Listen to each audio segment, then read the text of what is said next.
പ്രിയപ്പെട്ട കുട്ടികളെ, എല്ലാവർക്കും GM അക്കാഡമി ഓഫ് മാത്തമാറ്റിക്സിലേക്ക് സ്വാഗതം. പേജ് നമ്പർ 44-ലെ 9ാമത്തെ ചോദ്യമാണ് നമ്മൾ ചെയ്യാൻ പോകുന്നത്. ആ ഒരു സെക്ഷനിലെ അവസാനത്തെ ചോദ്യമാണ് ഇത്. ചിത്രം നിങ്ങൾ ശ്രദ്ധിച്ചിട്ടുണ്ടാവും. ഇങ്ങനൊരു ചിത്രം നമുക്ക് തന്നിട്ടുണ്ട്. ടെക്സ്റ്റ് ബുക്കിൽ അതിൻ്റെ ഷെയ്ഡിന് കളറൊക്കെയാണ് പറഞ്ഞിരിക്കുന്നത്. ഞാൻ ക്വസ്റ്റ്യൻ വായിക്കാം. A triangle is drawn by joining a point on a semicircle to the ends of the diameter. Then semicircles are drawn with the other two sides as diameter. Prove that the sum of the areas of blue and red crescents in the second picture is equal to the area of the triangle. ആദ്യത്തെ picture ഇങ്ങനെയാണ്. ഒരു semi circle, അതിലൊരു triangle. എന്നിട്ട് ഈ triangle നമുക്കറിയാം semi circle ആയതുകൊണ്ട് ഈ angle 90 degree ആയിരിക്കും. അപ്പൊ ഇത് റൈറ്റ് ആംഗിൾ ട്രയാങ്കിൾ ആണ്. ഈ സെമി സർക്കിൾ അല്ലെങ്കിൽ ഈ റൈറ്റ് ആംഗിൾ ട്രയാങ്കിളിന്റെ രണ്ട് സൈഡ് ബേസ് ആയിട്ട് രണ്ട് സെമി സർക്കിൾ വേറെ വരച്ചിട്ടുണ്ട് അല്ലേ? അപ്പൊ prove that the sum of the areas of the blue and red crescents in the second picture is equal to the area of the triangle. Second പിക്ചറിലെ രണ്ട് ക്രസന്റ്, ചന്ദ്രക്കല പോലെയുള്ള ഈ ഭാഗമില്ലേ, ആ ഭാഗത്തിന്റെ ഏരിയയുടെ സമ്മ് ഈ ട്രയാങ്കിളിന്റെ ഏരിയക്ക് ഈക്വൽ ആണെന്ന് പ്രൂവ് ചെയ്യണം. അതായത് ഈ രണ്ട് ചന്ദ്രക്കല പോലെയുള്ള ഭാഗത്തിന്റെ പരപ്പളവിന്റെ തുക ഈ ഒരു ട്രയാങ്കിളിന്റെ പരപ്പളവിനോട് തുല്യമാണ് എന്നാണ് തെളിയിക്കേണ്ടത്. നമുക്കിത് എങ്ങനെയാ ചെയ്യാൻ നോക്കാം. ഇതൊരു റൈറ്റ് ആംഗിൾ ട്രയാങ്കിൾ ആണ് എന്ന് നിങ്ങൾക്കറിയാം. ഈ റൈറ്റ് ആംഗിൾ ട്രയാങ്കിളിന്റെ ഇത് 90 ഡിഗ്രി ആണ് അല്ലെ? സെമി സർക്കിളിൽ ഉണ്ടാക്കുന്ന ആംഗിൾ 90 ഡിഗ്രി ആയിരിക്കും. ഇത് 90 ആണെങ്കിൽ ഇതാണല്ലോ ഹൈപ്പോട്ടന്യൂസ് ബൈ പൈത്തഗോറസ് തിയറം. എന്താണ് നമ്മൾ പഠിച്ചത്? Base square plus altitude square is equal to hypotenuse square. ഒരെണ്ണം ബേസ് ആയിട്ട് എടുക്കാം. അപ്പൊ AC ബേസ് ആയിട്ട് എടുത്തു. AC square plus BC square is equal to AB square. ഇത് നമ്മൾ ആദ്യം തന്നെ അങ്ങോട്ട് എഴുതി വെച്ചു. ട്രയാങ്കിളിൽ നിന്നും കിട്ടുന്ന പൈത്തഗോറസ് തിയറം ആണിത്.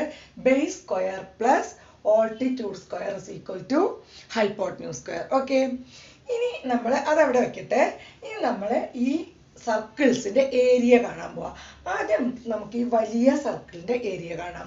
വലിയ സർക്കിൾ എന്ന് പറയുമ്പോൾ circle with diameter AB diameter ആയ സെമി സർക്കിളിന്റെ ഏരിയ ഓഫ് സർക്കിൾ അല്ല semi circle, area of semi circle അർദ്ധവൃത്തത്തിന്റെ area of semi circle with diameter AB വ്യാസമായ അർദ്ധവൃത്തത്തിന്റെ ഏരിയ എഴുതാൻ പോകുന്നത്. നമുക്കറിയാം വൃത്തത്തിന്റെ ഏരിയ എന്താണ്? വൃത്തത്തിന്റെ പരപ്പളവ് πr സ്ക്വയർ നമ്മൾ പഠിച്ചിട്ടുണ്ട്. അപ്പൊ വൃത്തത്തിന്റെ പകുതിയാണല്ലോ അർദ്ധവൃത്തം. അപ്പൊ πr സ്ക്വയറിന്റെ പകുതി, അതായത് ഹാഫ് πr സ്ക്വയർ ആണ് ഏരിയയുടെ ഫോർമുല വരിക. Half πr square is equal to half pi into ഈ r എന്ന് പറയുന്നത് ഈ സെമി സർക്കിളിന്റെ വ്യാസത്തിന്റെ പകുതി, ഡയമീറ്ററിന്റെ പകുതിയാണ് 6 വരിക. അപ്പൊ ഇവിടെ ഡയമീറ്റർ AB ആണല്ലോ. അപ്പൊ റേഡിയസ് ഇത്രയേ വരുള്ളൂ, AB-യുടെ പകുതി. അപ്പൊ ഞാൻ 6-ന് പകരം AB/2 എന്ന് എഴുതി, ഹോൾ സ്ക്വയർ. അപ്പൊ റേഡിയസ്, ഈ സെമി സർക്കിളിന്റെ റേഡിയസ് എന്ന് പറയുന്നത് AB-യുടെ പകുതിയാണ്. ഞാൻ AB-ക്ക് വേറെ പേരൊന്നും കൊടുത്തില്ലേ, AB തന്നെ കൊടുത്തിട്ടാ ചെയ്യണം. അപ്പൊ AB-യുടെ പകുതി. ഇതിനെ ഒന്നും കൂടെ ഭംഗിയാക്കി എഴുതുമ്പോ ഹാഫ് പൈ ഇൻറ്റു ഇവിടെ AB-യുടെ സ്ക്വയർ, AB സ്ക്വയർ ബൈ 2-ന്റെ സ്ക്വയർ, 2 സ്ക്വയർ 4. അപ്പൊ 1/2 pi into AB square by 4. അങ്ങനെ വരുമ്പോ അതിലത്തെ ഈ 1 അതേപോലെ എഴുതി, താഴെയുള്ള 2-നെ ഇവിടുത്തെ 4 കൊണ്ട് ഇൻറ്റു ചെയ്തു. 2 × 4 8. അപ്പൊ 1/8 പൈ ഇൻറ്റു AB അതേപോലെ തന്നെ എഴുതി AB സ്ക്വയർ. ഇതാണ് AB വ്യാസമായ ഈ സെമി സർക്കിളിന്റെ അർദ്ധവൃത്തത്തിന്റെ പരപ്പളവ് ഏരിയ. ഈ സെമി സർക്കിളിന്റെ ഏരിയ കാണാൻ പോവാ. അതായത് ഈ സെമി സർക്കിളിന്റെ ഏരിയ എന്ന് പറയുന്നത് അതിന്റെ ഡയമീറ്റർ AC ആണല്ലോ. AC ഡയമീറ്റർ ആയ സെമി സർക്കിൾ അർദ്ധവൃത്തത്തിന്റെ ഏരിയ. അപ്പൊ വൃത്തത്തിന്റെ ഏരിയ നേരത്തെ പറഞ്ഞ പോലെ πr സ്ക്വയർ ആണ്. അർദ്ധവൃത്തത്തിന്റെ ഏരിയ ഹാഫ് πr സ്ക്വയർ. അപ്പൊ ഇവിടെ നമ്മൾ area of semi circle with diameter AC ആയ സെമി സർക്കിളിന്റെ area half pi r square. Formula തന്നെ എഴുതി. അപ്പൊ half into pi into r എന്ന് പറയുന്നത് ഈ സെമി സർക്കിളിന്റെ ഡയമീറ്ററിന്റെ പകുതി അല്ലെ, വ്യാസത്തിന്റെ പകുതി. അപ്പൊ ഇവിടെ വ്യാസത്തിന് നമ്മൾ വേറെ പേരൊന്നും കൊടുത്തിട്ടില്ല. അപ്പൊ AC തന്നെ പറയാം. അപ്പൊ AC-യുടെ പകുതി AC/2 അതാണ് റേഡിയസ് വരുന്നത് square. That is half into pi into AC square by 2ന്റെ സ്ക്വയർ 4. നേരത്തെ അതേപോലെ നമുക്ക് എന്ത് ചെയ്യാം, ഈ 1 അതുപോലെ എഴുതി 2-നെ 2 കൊണ്ട് ഇൻറ്റു ചെയ്യാം. 2 × 4 8 പൈ ഇൻറ്റു AC സ്ക്വയർ. ഇതാണ് AC സ്ക്വയർ. ഇതാണ് ഈ സെമി സർക്കിളിന്റെ ഏരിയ.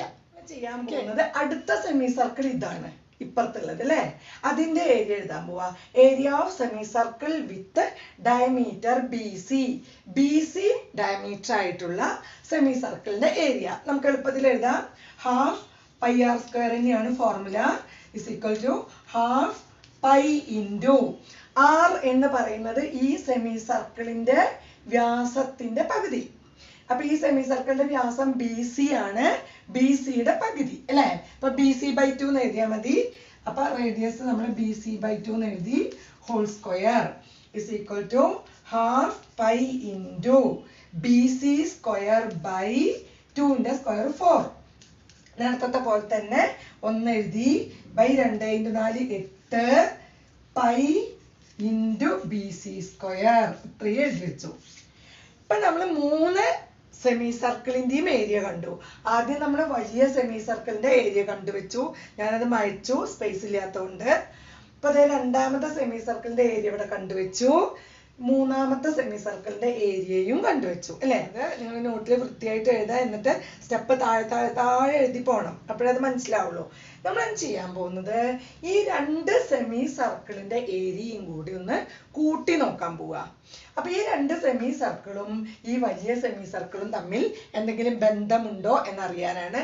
അതൊന്ന് കൂട്ടി നോക്കാം. Sum of areas of small semi circles 1/8 pi into എന്താണ് AC സ്ക്വയർ. മറ്റേത് 1/8 പൈ ഇൻറ്റു BC സ്ക്വയർ. ഇങ്ങനെയാണ് 2 സ്മോൾ സെമി സർക്കിളിന്റെ ഏരിയ നിങ്ങൾക്ക് കിട്ടിയത്.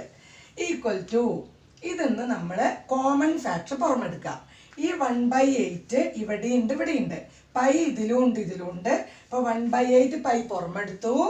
ബ്രാക്കറ്റിൽ ബാക്കിയുള്ളത് ഇവിടെ എന്ത് വന്നു, AC സ്ക്വയർ പ്ലസ് ഇവിടെ എന്ത് വന്നു, BC സ്ക്വയർ. ഇങ്ങനെ കിട്ടി. Equal to 1/8 pi into. ഇനി നോക്കൂ, നമ്മൾ ഈ പ്രോബ്ലത്തിന്റെ തുടക്കത്തിൽ എഴുതി വെച്ചിട്ടുണ്ടായിരുന്നു AC square plus BC square എന്ന് പറയുന്നത് by Pythagoras theorem AB square ആണ്. കാരണം ഇത് 90 ഡിഗ്രി ആണ്, 90 ഡിഗ്രി ആണ്. അതിന്റെ എതിർവശമാണ് ഇത് കർണം. അപ്പൊ കർണം സ്ക്വയർ സമം പാദം സ്ക്വയർ പ്ലസ് ലംബം സ്ക്വയർ. അത് പ്രകാരം AC സ്ക്വയറും BC സ്ക്വയറും കൂടി കൂട്ടിയാൽ AB സ്ക്വയർ കിട്ടും ഇൻറ്റു AB സ്ക്വയർ. അപ്പൊ ഇതിന് പകരം ഞാൻ AB സ്ക്വയർ എന്ന് എഴുതി. അപ്പൊ നോക്കുമ്പോ എന്താണ്, ഇതും നമ്മൾ ഈ പ്രോബ്ലത്തിൽ ചെയ്തു വെച്ചിട്ടുണ്ട്. 1/8 പൈ ഇൻറ്റു AB സ്ക്വയർ എന്താന്ന് നിങ്ങൾ കണ്ടുവച്ചിട്ടുണ്ട്. എന്താ അത്, ഈ വലിയ സെമി സർക്കിളിന്റെ ഏരിയ ആണ് അതല്ലേ. വലിയ സെമി സർക്കിളിന്റെ ഡയമീറ്റർ AB ആയിരുന്നു. അപ്പൊ അതിന്റെ ആരം AB/2 എന്ന് എടുത്തിട്ട് നമ്മൾ ഏരിയ കണ്ടുവച്ചിട്ടുണ്ട്. അപ്പൊ areas of small semi circle, ഇതിലത്തെ 2 ഏരിയ തമ്മിൽ കൂട്ടിയപ്പോൾ കിട്ടിയത് എന്താണ്, area of large semi circle. ഈ ലാർജ് സെമി സർക്കിളിന്റെ ഏരിയ ആണ് കിട്ടിയത്.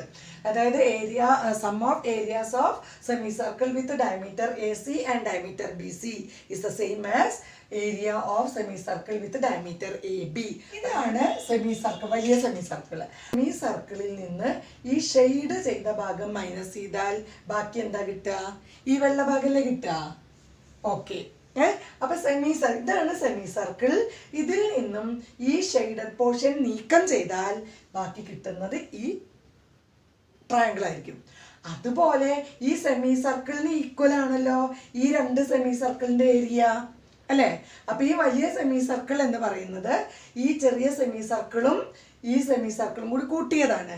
അപ്പൊ ഇത് രണ്ടും കൂട്ടിയതിൽ നിന്ന് ഈ ഷെയ്ഡഡ് പോർഷൻ ബാക്കി അല്ല മുറിച്ച് കളഞ്ഞാൽ ബാക്കി കിട്ടുന്ന ഭാഗം ഈ വെള്ള ഭാഗങ്ങളല്ലേ അല്ലേ? അപ്പൊ ഇത് രണ്ടും ചേർത്ത് വെച്ചിട്ട് ഷെയ്ഡഡ് പോർഷൻ നീക്കം ചെയ്താൽ കിട്ടുന്നത് ഈ ചന്ദ്രക്കലയും ഈ ചന്ദ്രക്കലയുമാണ്, ക്രസൻസ് ആണ്. അതുപോലെ ഈ സെമി സർക്കിളിൽ നിന്ന് ഷെയ്ഡഡ് പാർട്ട് മാറ്റി വെച്ചാൽ ബാക്കി കിട്ടുന്നത് ഈ ട്രയാങ്കിൾ ആണ്. അതിൻ്റെ അർത്ഥം എന്താണ്? ഈ കോമൺ ഫാക്ടർ മാറ്റി വെച്ച് കഴിഞ്ഞാൽ ബാക്കിയുള്ള ഭാഗങ്ങൾ തുല്യാണെന്നല്ലേ? ഇത് രണ്ടും ആഡ് ചെയ്താൽ ഇത് ഈ വലിയ സെമി സർക്കിളിന് തുല്യമാണ്. അപ്പൊ ഈ രണ്ടെണ്ണത്തിൽ നിന്ന് ഇത് മാറ്റിയാൽ ബാക്കി വരുന്ന ഭാഗവും ഈ സെമി സർക്കിളിൽ നിന്ന് ഇത് മാറ്റിയാൽ ബാക്കി വരുന്ന ഭാഗവും ഈക്വൽ ആയിരിക്കും. അപ്പൊ നമ്മൾ ഇങ്ങനെ എഴുതാം, ഈ രണ്ട് ക്രസൻസിന്റെ ഏരിയ തമ്മിൽ ആഡ് ചെയ്താൽ അത് ഏതിന് തുല്യമാവും? ഈ ട്രയാങ്കിളിന് തുല്യമാവും. അത്രമാത്രം എഴുതിയാൽ മതി. therefore if common part is removed then sum of areas of crescents is equal to area of triangle. പൊതുഭാഗം മുറിച്ചു കളഞ്ഞാൽ ബാക്കി വരുന്ന എന്താണ് ചന്ദ്രക്കലകളുടെ പരപ്പളവും ത്രികോണത്തിന്റെ പരപ്പളവും തുല്യമായിരിക്കും. വെറും കോമൺ സെൻസ് യൂസ് ചെയ്തിട്ട് എഴുതിയാൽ മതി. മനസ്സിലായി എന്ന് കരുതുന്നു. ഈ ഒരു കണക്കോട് കൂടി ഈ ഭാഗം ഇവിടെ അവസാനിച്ചു.